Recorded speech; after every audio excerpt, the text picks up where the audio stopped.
좋아요와 구독하기는 사랑입니다. 네, 안녕하세요. 2019년 7월 19일 한 발 앞서 소식을 전하는 고품격 부동산 토크쇼 부동산 별별스에 오신 여러분을 환영합니다. 자, 부동산에 관련된 다양한 이슈들을 다루고 있는데 일단 뭐 다양한 이슈가 있는 것 같아요. 그런데 소장님이 생각하시기에는 이슈가 있는 것 같아요, 없는 것 같아요? 뭐 지금 지난주부터 네. 아주 빅화두가 네. 슬금슬금 나오더니 이번 주 들어서도 뭐 계속 이어지면서 얘기가 되고 있고. 아, 그래요? 네. 그럼 뭐 트래픽도 굉장히 많이 올라가고. 그래서 전체적으로 트래픽이 7월 들어서 이렇게 계속 유지가 되고 있는 상황입니다. 일간 트래픽이 이번 주도 계속 300만 이상 나오고 있거든요. 330만 정도의 트래픽이 유지가 되고 있는 상황이에요. 이게 한 주 동안 그러면 현장 이슈 뭐 이런 거 들은 거 있으세요? 현장 이슈요. 네. 그러니까 지금 뭐 뭐 시장 동향에 지난주부터 대한, 이번 주까지 가장 핫한 이슈는 역시 분양가 상한제. 분양가 상한제. 민간 택지의 분양가 상한제가 어떤 영향을 끼칠 건지, 당장 나한테 얼마나 손해로 다가올 건지 등등 이런 문제들이 사실 가장 핫하고요. 이 내용에 따라서 이제 각 정비 구역들마다 지금 머리 아픈 곳도 있고, 저도 머리 아프고. 그렇군요. 네, 지금 뭐 할 듯 말 듯 뭐 이런 식의 어떤 언론 보도들을 보면서 조금 혼란해 있는 상황이기도 하고, 계산기 두드려 보기도 하고, 다 이제 그 부분이 가장 핫한 이슈입니다. 네. 그렇군요.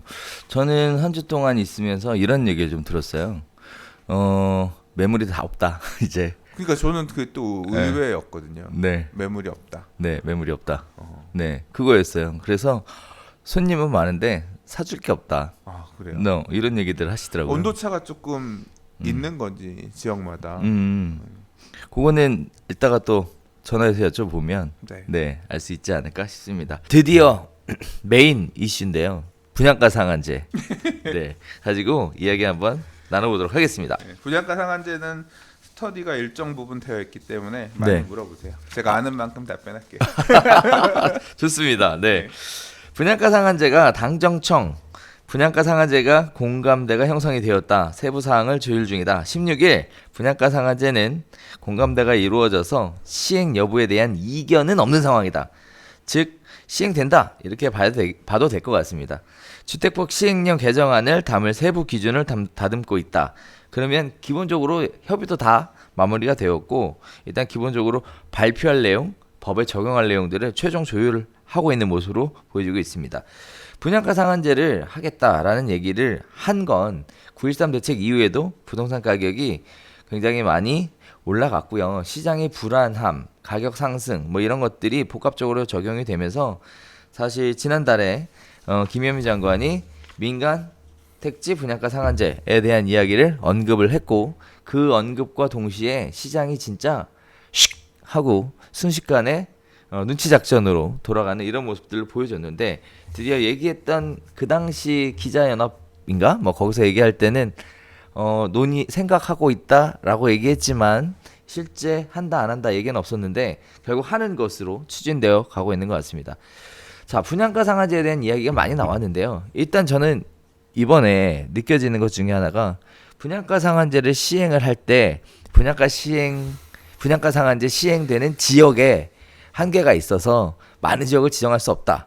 이게 우리가 생각했었던 거고, 또 하나는 재건축이나 재개발 지역은 관리처분 인가 때 이미 신청이 들어갔기 때문에 역시 분양가 상한제 제한을 받을 수 없다. 이런 식의 생각들을 해왔어요. 이게 지금까지는 현행법상은 그렇게 되어 있기 때문에. 그런데 지금 얘기 나오는 것 중에 공포스러운 건 뭐냐면, 부동산 시장을 잡기 위해 분양가 상한제 시행을 하는데 이 시행 기준이라는 것을 손보겠다. 그리고 뭐라고 되어 있냐면, 분양가 상한제 적용 대상은 기준을 변경할 때마다 달랐고 집값 안정을 위한 공익 차원이라는 측면에서 기준을 바꿔도 전혀 문제가 되지 않는다라는 정부 관계자의 이야기가 있었습니다. 그렇게 되면 우리가 우려했던 그 두 가지 부분에 있어서 굉장히 시장의 여파가 좀 커질 것 같은데, 일단 하나, 수장님 전문 영역인 재건축이나 재개발 쪽에 분양가 상한제가 정말 입주자 모집 공고를 시행할 때부터 적용하겠다라고 하면 파장이 굉장히 커질 것 같은데. 그러니까 저도 이게 단순히 말 그대로 국무회의 해가지고 바꿀 수 있는 내용인 건지 시행령만 고치면 되는 건지 네. 아니면 법을 고쳐야 돼. 법을 고치려면 국회 가서 땅땅땅 해야 될 거 아니에요. 그렇죠. 그 내용을 찾아봤는데 네. 보니까 시행령만 고치면 될 것 같아요.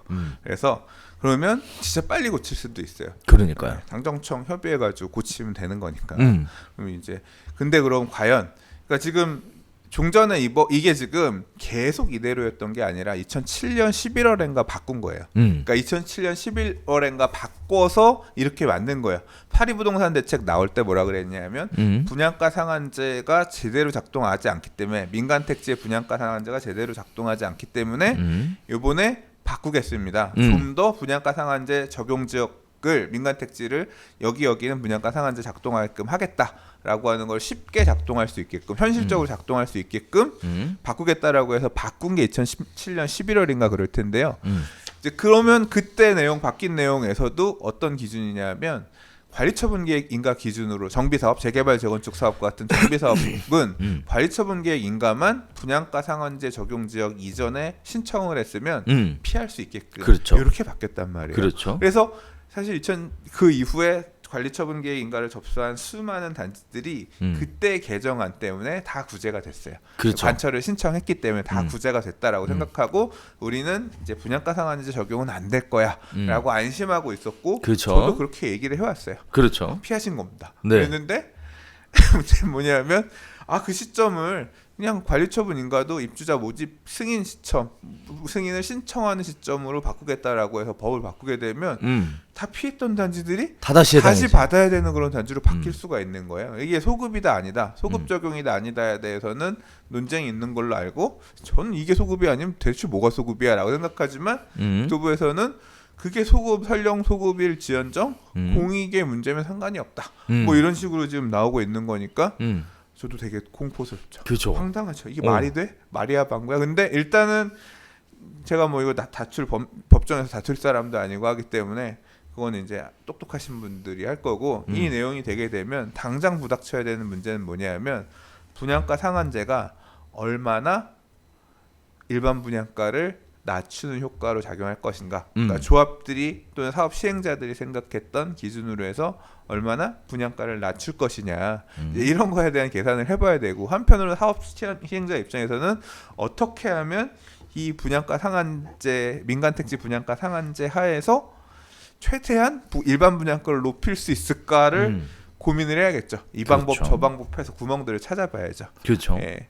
찾아볼 거라고 생각하고 저도 네. 관심이 있습니다. 이게 저도 관심 있게 좀 무슨 어떤 맹점이 있는지 이런 것들을 좀 생각해보고 있는 상황인 건데 당장 지금 그래서 이게 그러면 어떻게 영향을 끼칠 거냐는 분양가 상한제가 사실은 원인이 아니고 이 논쟁의 더 앞선 출발점은 허그의 분양 보증입니다. 그러니까 주택도시보증공사에서 고분양가 관리 지역에다가 1년 안에 분양한 단지가 있으면 100%, 1년 이상이면 105%, 그다음에 없으면 10년 이내에 중공내 아파트 시세 기준 이렇게 해서 위의 순서대로 해서 분양가 자기네가 보증을 하겠다라고 하니까 그 금액에 팔면 우리가 남는 게 없는데 하면서 그러면 우리 다 짓고 팔게 하면서 후분양으로 가니까 그렇게 도망가면 안 되지라고 분양가 상한제라는 걸 끄집어내가지고 분양가 그렇게 비싸게 팔 생각하지 마세요를 지금 정부도 대응하고 있는 거거든요. 그렇죠. 이게 지금 사실 그건 겁니다. 그러니까 허그에서 얘기하는 선분양할 때 분양가 선하고 준공후 분양하고의 선하고 그다음에 사실 이제 준공후 분양을 하게 되면 사업 시행자들은 금융 비용을 부담해야 되거든요. 그러니까 준공후 분양에서 비싸게 더 판다고 하더라도 엄청나게 이득이 아닐 수도 있는 거예요. 금융 비용이 엄청나게 많이 들어가게 되면. 그래서 이제 그런 부분을 따지면서 고민해야 되는 건데 이제 이 내용이 나오면서 후분양 하려고 했다가 그러면 적당히 가격만 맞으면 선분양할까? 이제 이런 고민을 하는 단지들도 나오고 다 계산기들을 두들겨 보고 있어요. 그래서 그러니까 일반 분양이 많지 않은 단지들, 그러니까 일반 분양 개수가 많지 않은 단지들 같은 경우는 고민이 없죠. 사실 그러니까 적죠. 고민이 상대적으로 적어요. 그래 좀 덜 먹고 그냥 이거 돈 빌려오는 것도 머리 아프고 퇴퇴퇴 그런 놈들 하면서 이렇게 갈 수도 있어요. 그렇죠. 선분양 단지도 갈 수 있고 전혀 상관이 없는 동네도 있어요. 예를 들자면 지금 근래 고분양가에 이 관리 지역으로 지난주에 우리 부동산 별별 수다 얘기했지만 대전, 광주 이런 데는 대구, 광주 이런 데는 분양가가 너무 높아졌어요. 그래서 무섭다라고 하셨잖아요. 그러니까 이미 고분양가 해준 데들이 있기 때문에 이 지역들 같은 경우는 그 분양가에만 하더라도 사업 시행자들은 사업 시행 요인이 여전히 많은 거예요. 서울도 보면 지난 몇 년간 분양가를 계속 끌어올려가지고 고분양이 되어 있는 구가 있어요. 예를 들자면 동대문구 같은 경우는 뭐 2,600, 뭐 이렇게 해서 현행해준 데들이 있기 때문에 뭐 이문희경 뉴타운이 아파트 일반 분양 나오더라도 100% 105% 룰을 적용하더라도 청량리에서 2,600 해준 사례가 있으니까 상대적으로 그렇게 손실이 없어요. 근데 분양이 없었던 지역들 같은 경우는 환장하는 거죠. 한 2년 전에 분양했는데 그 기준에 따르면 2년 전에 했던 거에 105%? 이거에도 어떻게 하라고 이제 이 소리가 나오는 거예요. 그렇죠. 그러니까 제도가 제가 볼 땐 개판이죠. 그러니까 이 분양 보증 기준이란 제도 자체가 개판이죠. 지금 강동구 같은 경우가 되게 치명타인데 분양한 사례가 2,500. 그렇죠. 그래서 그거 기준으로 하려고 하면 2,600. 조합원 분양가가 2,800인데 일반 분양은 그 기준에 따르면 2,600이에요. 근데 문제는 뭐냐면 일반 분양 개수도 적은 게 아니라 엄청 많아. 많죠. 이런 지역들 같은 경우는 앉아서 내 칼을 받고 죽어라 이런 소리밖에 안 될 그런 식으로 들릴 수밖에 없거든요. 그러니까 뭐 정부 입장에서는 모든 어떤 룰을 만들 때 모든 사람의 형평성, 모든 정비구역의 형평성을 고려해서 만들 수 없다는 건 인정은 하지만 그걸 그 앉아서 그 손실을 두들겨 맞아야 되는 입장에서는 분노할 수밖에 없는 거예요. 그래서 허탈한 목소리 되게 많이 나오고 그럼 그 분양가를 그렇게 낮춰서 누구를 좋게 할 거냐? 근데 사실은 어떤 기대를 할 네, 거냐? 누구를 좋게 할 거냐인데 공익이다라고 하는 게 그것도 되게 무주택자들이 가점이 높은 무주택자만 받을 수 있어요. 그렇죠. 그게 진짜 공익이냐는 또 따져봐야 되는데 서울은 지역 1순위가 적용이 돼요. 그러니까 서울의 1순위 통장을 오래 갖고 있었던 사람, 무주택 오래 있었던 사람이 받을 가능성이 크죠. 그렇죠. 예, 분양가가 낮아지면 낮아질수록 이 사람은 싸게 받을 수 있는 장점은 생기는데요. 그렇죠.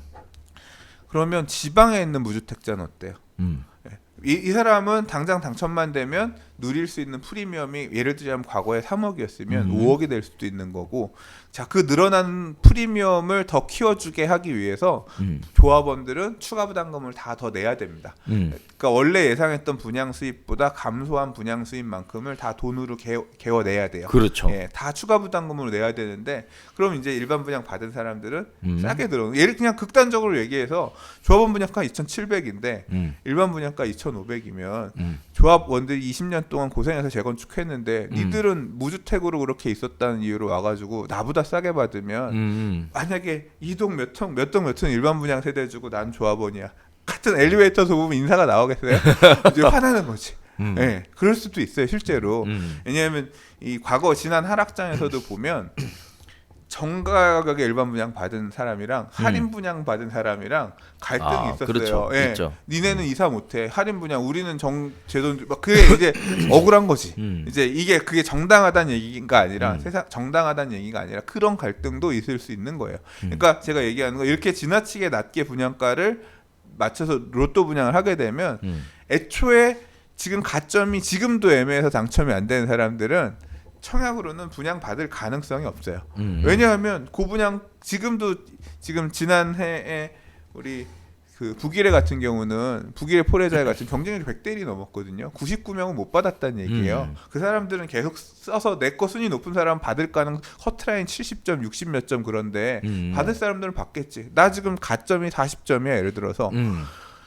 내년 지난다고 해서 40점이 얼마 안 높아져요. 그렇죠. 이 사람들은 남의 잔치를 보고만 있어야 되는 거예요.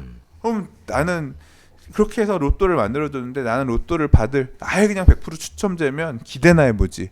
가점제기 때문에 기대도 못하면서 그러니까 결국 뭐냐면 역차별이 지방 사람들도 소외되고 1순위가 안 되니까 가점이 애매한 사람 무주택자들도 소외되고 그러니까 소수만 행복하고 다수는 불행해질 수 있는 어떤 근본적인 문제점이 있어요. 그리고 아까 얘기했던 그 소유자들은 이 새끼들이 내 재산을 뺏어다가 쟤 갖다 주네. 그 그렇지. 사람들도 불만이야. 그럴 그리고 수도 정부가 있지. 사실 궁극적으로 이걸 하고자 하는 의도는 뭐냐면 그렇게 해서 부동산 가격을 분양가를 낮춰서 안정시켜야 되는데 물량이 빤하다니까요. 이렇게 나올 수 있는 물량도 아무리 많다 앞으로 정비사업 분양 물량 많다 하지만 지금 사업 시행 인가 단계 가던 사업장들 이제 아야 저거까지 해가면서는 못하겠다 예를 들어 그래서 멈춰서기 시작하면 그렇게 나올 물량들도 줄어들게 되고 그 물량 끝나고 나면 여전히 이제 앞으로 공급밖에 없을 상황이 생기면 과연 부동산 가격도 원했던 부동산 가격 하락도 효과적으로 할 수 있느냐. 만약에 그 카드까지 못 잡잖아요. 그럼 욕만 졸라 먹고 일부만 돈 벌고 끝나는 어이없는 제도가 될 수 있는 거예요. 그렇죠. 그래서 지금 뭐 소장님이 여러 가지 각도에서 다양하게 이야기해 주셨는데 상식적인 측면에서 지금 우리가 진행하는 내용을 전혀 이해를 못 하시는 분들도 있을 거예요. 예를 들면 이런 거죠. 분양가 상한제 안 하면 안 돼요? 모르죠. 아직 지금 한다고 확정한 건 아니고 언론에서도 네. 다 제각각 얘기가 나오고 있는 상황이기 때문에 아니 그 분양가 상한제 안 하고 시장에서 알아서 고분양가에 하면 미분양 돼서 알아서 물 먹고 분양가 싸게 하면 분양 잘 돼갖고 뭐 잘 되고 뭐 이렇게 특정한 사람에게 이익이 몰려가는 것 어떤 부의 어떤 불평등 어떤 형평성 뭐 이런 부분들 이런 거 얘기하지 말고 그냥 알아서 그냥 하라고 하면 안 되는 거예요? 이 얘기가 할 것 같아. 근데 저는 사실 시장주의자라서 근데 그러니까 시장에 맡기는 게 가급적이면 아무것도 안 하고 차라리 시장에 맡기는 게 더 낫다를 생각하는 사람이긴 하지만 그러나 굉장히 많은 이해관계인들, 법률 전문가, 경제 전문가 등등이 우리나라에 이제까지 법을 만들고 특히 주택법 이런 네. 법을 만들고 운영해왔던 제도고 네. 그 제도를 신뢰하여 이렇게 왔던 그게 있기 때문에 그런 식으로 그렇게 해야 되는 거 아니냐라는 얘기는 너무 좀 오바인 것 같아요. 제 생각에는. 예. 왜? 청약 통장 만약에 그렇게 있으면 그러니까 그게 이제 근본적인 문제가 청약 통장이란 걸 만들어서 통장을 넣어서 그거에 지역 1순위인 경우만 가고 그러니까 이 주택 공급에 관해서 만들어져 있는 많은 규칙들이 있기 때문에 그 제도를 신뢰해서 와 있는 게 있기 때문에 그걸 전체적으로 부정하거나 아니 제도를 부정하자는 예, 게 아니라 그런 식의 측면이 아니라 부동산에 관련돼서 경험이나 상식이 아직 부족하신 분들은 이렇게 말 많고 탈 많을 것 같으면 분양가 상한제를 시행 안 해버리면 어떻겠냐라는 거예요. 자율의 시장의 자율에 분양가를 맡기면 그러면 무슨 문제가 있겠냐라는 거죠. 근데 민간 택지는 분양가 상한제 원래 이제 분양가 상한제는 2005년인가 아마 그 얘기가 그러니까 831 대책 이후에 그 전후로 해서 나오기 시작해서 공공택지 안에서도 면적에 따라서 이렇게 적용이 되다가 2007년도 와서 민간 택지에도 분양가 상한제를 작동하게끔 하는 이제 개정이 이루어진 건데, 그러니까 분양가를 규제해서 시장 가격을 공급 가격을 좀 상대적으로 낮게끔 하자. 왜 낮추는 거예요? 저렴하게 공급 받아서. 왜? 그러니까 사업 시행자의 이익에 제동을 걸어서 이 수요자들에게 조금이라도 이윤을 더 주자. 저렴한 주택을 공급하자라는 데에 목적이 있는 거죠. 만약에 그걸 갖다 완전히 풀어준다고 하면 모르겠습니다. 그 정책의 영향에 대해서는 근데 완전히 풀어준다고 하면 사실 돈 있는 사람들의 잔치가 되겠죠. 사실 분양가 이런 얘기들을 하시더라고요. 네, 젊은 분들 같은 경우에는 분양가 상한제 안 하면 안 되잖아. 안 하면 되잖아. 시행 안 해버리면 되잖아. 이런 얘기들 하시는데 근본적인 기조에 깔려 있는 건 뭐냐면 이런 거예요.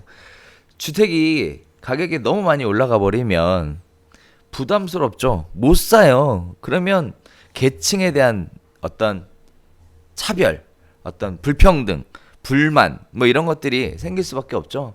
이런 것들을 완화 좀 시켜보고자 했던 게 이제 공공택지에서 분양가 규제를 통해 서민들도 내 집을 가지고 편안한 주거생활, 다시 얘기하면 주거복지를 누릴 수 있다. 이렇게 해주고 싶은 거예요.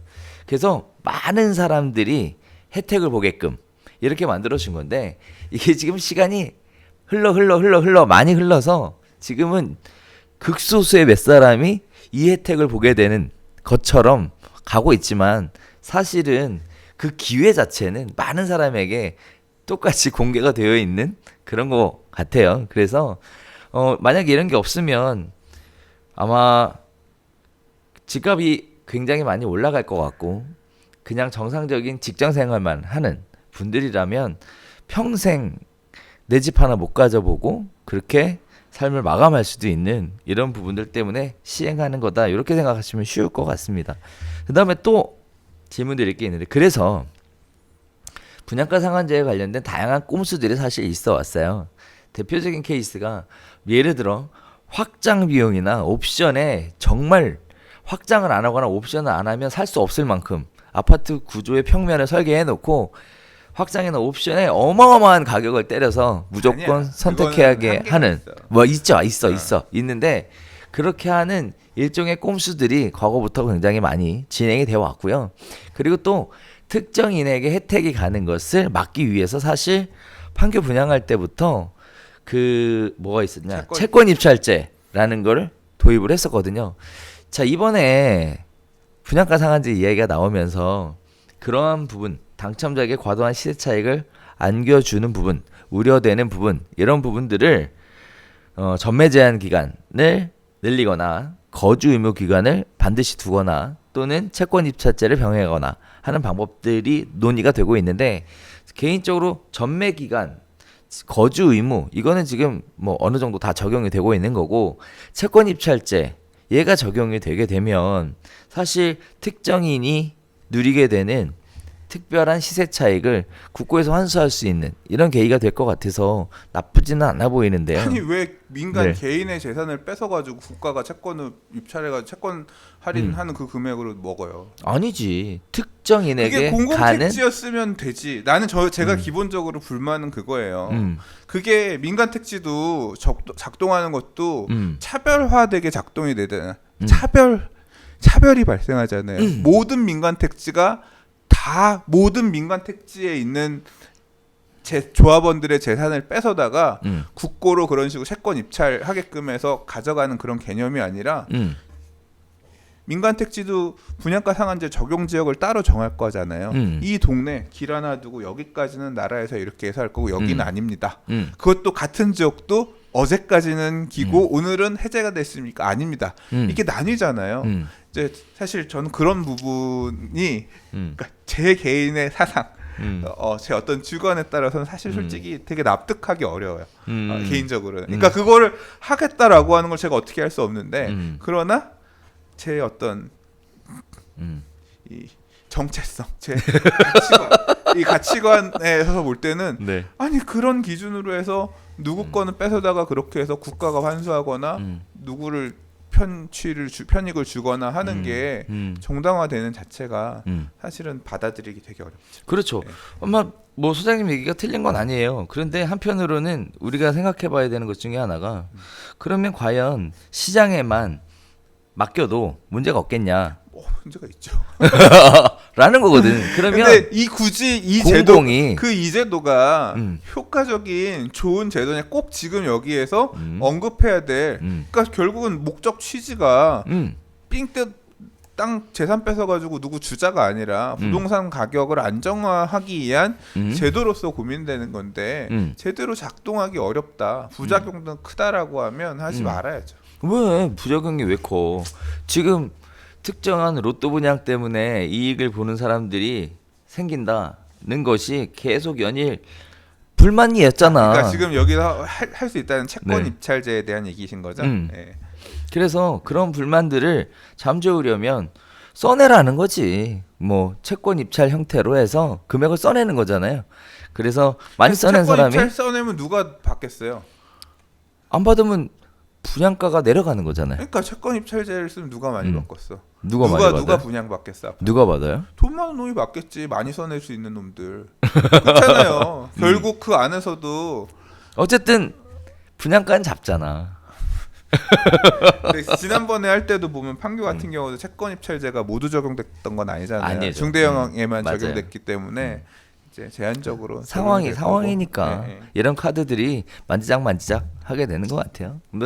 뭐 이렇게 하는 게 좋다, 저렇게 하는 게 옳다, 뭐 이런 개념은 아닌 거고, 저는 개인적으로 볼 때, 아, 그렇게 생각할 수도 있겠다, 저렇게 생각할 수도 있겠다라는 개념이고요. 사실 제가 제일 불만인 거는 전매 제한 기간이 길어지는 게 제일 불만이에요. 전매 제한은 길어도 되지. 안 돼. 왜? 거래를 못하면 우리 중개사들은 먹고 살기 힘들거든. 그거 애초에 그거는 전매 제한이라고 하는 거는 네. 저는 사실 중개업자 입장에선 그럴 수 있는데 장기 거주할 생각 목적으로 분양받는 사람이라면 전매 제한이 긴 게 저도 지금 살고 있는 집에 2009년에 아파트 지금 살고 있는 집 2007년에 입주해서 1년 반 바로 들어올 수 있는 여건이 안 돼서 1년 반 세주고 그 이후에 2009년에 이사 들어와서 지금 만 10년째 살고 있거든요.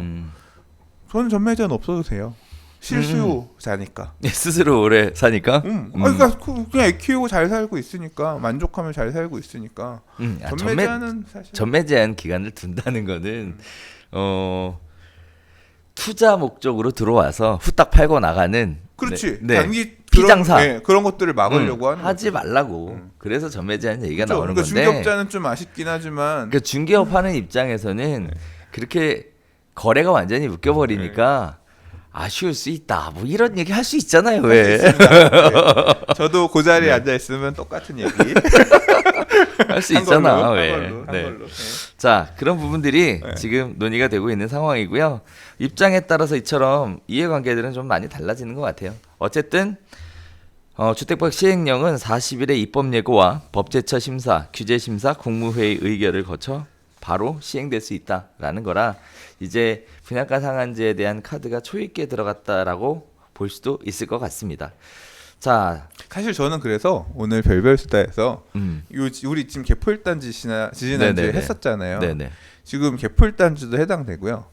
근데 사실 개포일단지도 일반 분양이 그렇게 많지는 않아요. 근데 이제 이 분양가 상한제가 바로 타격을 줄 만한 이런 지역들이 그러니까 지금 말 그대로 정부가 원하는 방향대로 이렇게 가면 충격을 받을 만한 지역들의 진짜 시장 분위기는 어떤지 뭐 들리는 얘기로는 매수세가 뚝 끊겼다.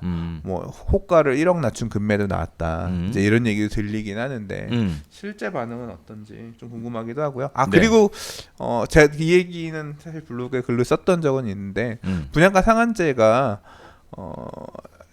그렇게 저는 효과적으로 작동할 거라고 개인적으로 생각 안 해요. 그러니까 정부가 원하는 목적을 달성하기 쉽지 않을 거라고 생각한 이유가 뭐냐면요.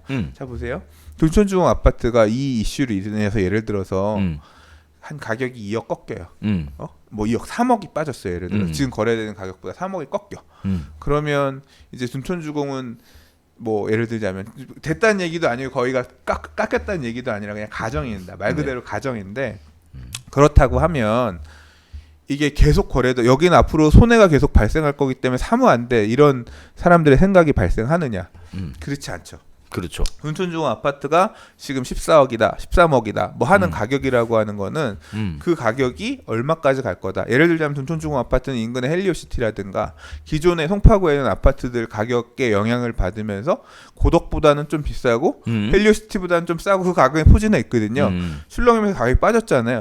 근데 예를 들자면 헬리오시티가 앞으로는 이제 둔촌주공 이런 데 같은 앞으로는 정비 사업들 이런 것들이 추진이 좀 더딜 거고 분양가 상한제 영향 때문에 예를 들자면 뭐 송파에는 지금 패밀리 아파트라든가 뭐 이런 재건축을 앞으로 해야 되는 중층 아파트들이 있거든요. 얘네들이 예를 들어 멈춰서 그럼 더 나올 거 없으니까 우리는 좀 더 받아도 되겠네요. 뭐 예를 들면 잠시 1, 2, 3, 4 엘리트레파가 우리는 좀 더 받아 이런 식으로 해서 그 가격들이 그러니까 지금 지어져 있는 신축 또는 기축들의 가격들이 만약에 올라가는 거예요. 앞으로 신축 안 나와요. 얘네들 분양가 상한제 얘네들 거 나오면 앞으로 없어요. 얘네들 안 하는 애들 생기고 얘가 올라가 버리면 2억이 지금 조정받았지만 얘가 1억이 올랐잖아. 그러면 얘보다 얘가 쫓아갈 거니까 2억이 떨어졌다가 다시 1억이 얘가 신축이 올랐기 때문에 다시 1억이 오르는 그런 효과가 잖아요.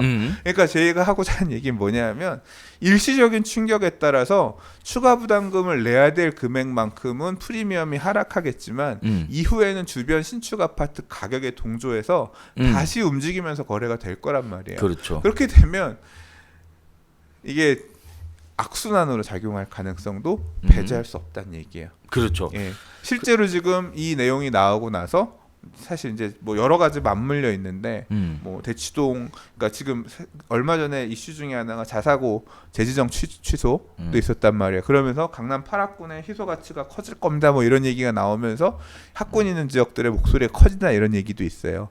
뭐 검증된 얘기는 아닙니다. 근데 그래서 효과가 오히려 높아진 현상도 발생하고 있어요. 뭐 이런 얘기도 있는데 그러니까 이 우려스러운 그런 이슈들이 다 맞물려서 실제 그 수요가 받아먹어주는 그런 형태로 작동을 하게 되면 진짜 실패뿐인 정책이 될 가능성도 배제할 수 없어요. 그렇죠. 예, 예.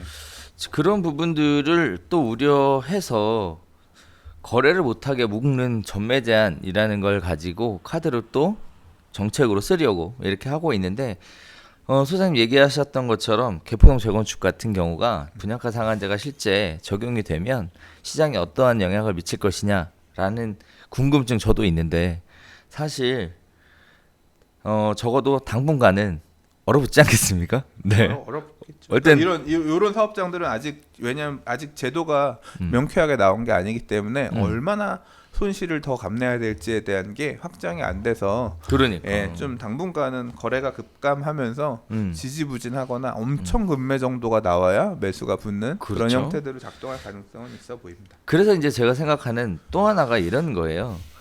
자, 지금 정책을 손질하고 있다라는 것까진 좋은데 어떻게 보면 정책이 발표되기 전에 시장에 이러한 시그널을 흘림으로 인해서 매수자들이 움직임을 멈추게 하는 이러한 압박의 효과 이런 것들 누려보고자 일부러 계속 꺼내는 건 아닌가. 저도 이제 그런 얘기를 듣기는 했는데 네.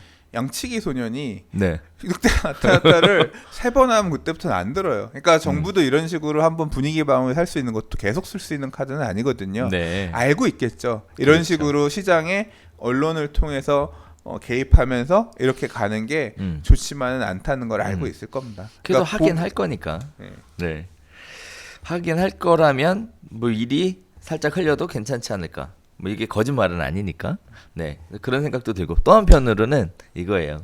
제가 다루고 싶은 두 번째 주제는 분양가 상한제를 적용할 수 있는 지역이 강남만 할 거냐, 뭐 서울만 할 거냐 이건데 분양가 상한제가 적용이 되려면 직전 3개월간 주택가격 상승률이 평균 소비자 물가 상승률 2배를 초과해야 지정을 할 수 있다라고 되어 있는데 이걸 또 낮춘다는 얘기가 있죠. 그러니까 그거는 사실 네. 저는 이거는 다 뭐냐면 목적이 여기에 분양가를 규제하겠다가 목적인 거잖아요. 그렇죠. 바꿀 거예요.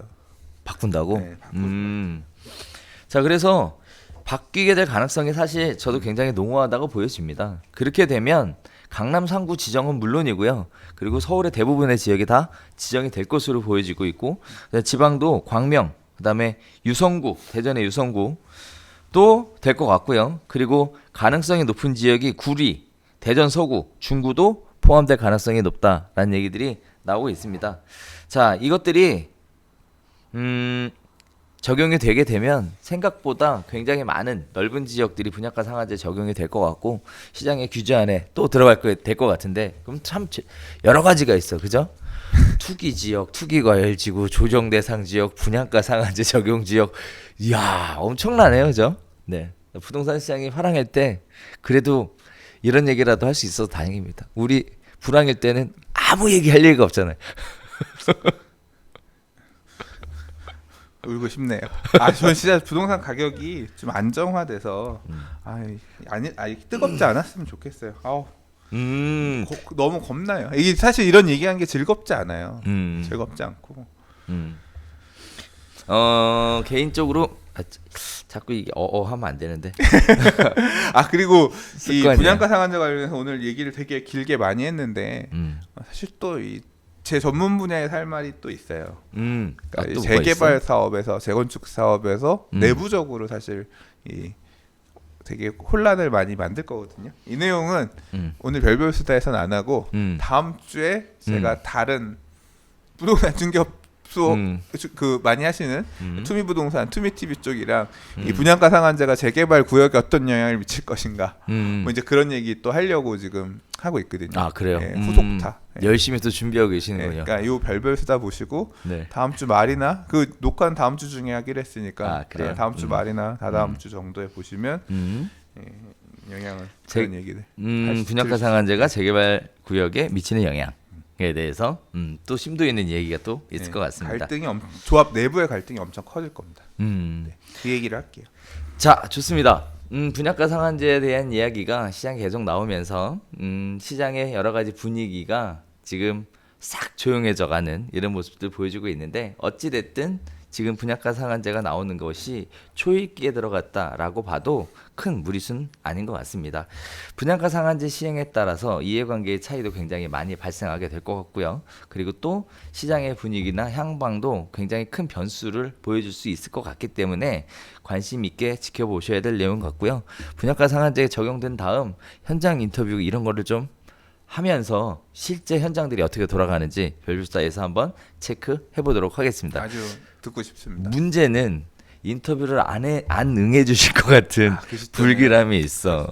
네. 왜냐면 안 되면 시장이 너무 안 좋으니까 체크만 하는 걸로. 그러니까 사실 저희가 현장 인터뷰하면서 목소리를 이렇게 변조해, 위변조. 그럴까요? 네. 편집은 그렇게 나가면 되잖아. 현장 인터뷰하면서 부산을 섭외를 하려고 했더니 부산이 경기가 안 좋긴 안 좋은가 봐요. 지난주에 부산 소식도 알려주세요. 댓글 달렸어요. 그러니까 그래서 1시간 동안 섭외를 하였으나 최종 실패한 것으로 이해해 주셨으면 좋겠어요. 목소리 출연하는 게 부담스럽다. 안내하는 게 부담스럽다. 좋은 얘기가 하나도 없어서 할 얘기가 없다라는 크게 세 가지 이야기들이 있었습니다. 시청자분들 이거 참고해 주셨으면 좋겠고요. 부산에 대한 얘기도 한번 더 찾아보도록 하겠습니다. 어제 가야 3구역 재개발 청약 경쟁이 높게 나왔는데. 그래요? 네, 롯데캐슬 그냥 그쪽으로 찾아봐야 되겠구나. 자, 저희가 이번 주에 준비한 소식은 여기서 인사드리도록 하겠습니다. 저희는 다음 주에 또 새로운 소식 가지고 찾아뵙도록 할게요. 감사합니다.